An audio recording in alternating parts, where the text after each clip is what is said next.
எதனாலப்பா ஜெயிச்சீங்கன்னா BJP கூட்டணி வச்சிருந்தப்பா, நல்ல வேலை ஜெயிச்சப்பாங்கிற நிலைமை. அந்த அளவுக்கு அவர்கள் தனித்து நின்றால் ஒரு எம்எல்ஏ கூட வாங்க முடியாது. 10 தொகுதியோ 50 தொகுதியோ பிஜேபிக்கு என்ன அலாட் ஆகுதோ முடிஞ்ச அளவுக்கு கொஞ்சம் ஏத்தி விடுவோம். 40 50 எவ்வளவு அலாட் ஆனாலும் அதுல 95% ஸ்ட்ரைக் ரேட் சக்சஸ் ரேட் இருக்கணும். 40 தொகுதி கொடுத்தப்பா 38 எம்எல்ஏக்கள் உட்கார்ந்துருக்காப்பான்னு வரணும்.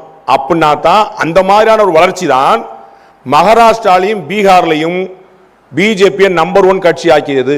அந்த மாநிலங்கள்ல வேறு கட்சிகள் முன்னிற்க பாஜக 2வது இடத்தில் இருந்தது.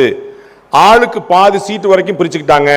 ஆளுக்கு பாதி சீட்டு பிரிக்கும் போது பாஜக வென்ற அளவுக்கு சிவசேனா வெல்லவில்லை, பாஜக வென்ற அளவுக்கு நிதிஷ்குமாருடைய கட்சி வெல்லவில்லை. அப்ப அதிகமான ஸ்ட்ரைக் ரேட்ல பாஜக இருந்தது. இன்னைக்கு அந்த 2 மாநிலங்களுமே நம்பர் 1 கட்சியாக இருக்கிறது.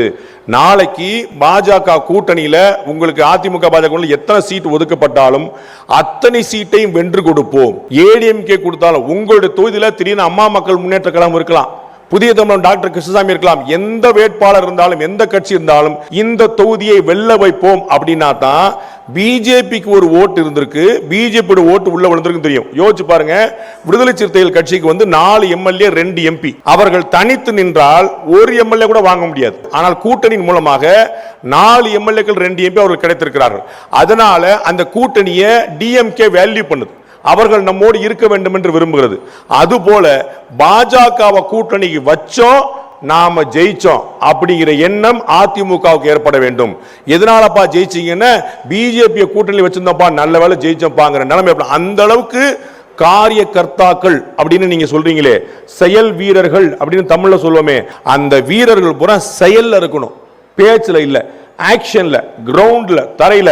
அப்ப 234 தொகுதியிலும் அதிமுக கூட்டணியை வெல்ல வைப்பதற்கான உழைப்பை கொடுப்போம்னு சொன்னாதான் களம் உங்களுக்காக காத்திருக்கும். களம் காத்திருக்கிறது, நீங்கள் தயாரா பார்த்துக் கொள்ளுங்கள். நன்றி, வணக்கம்.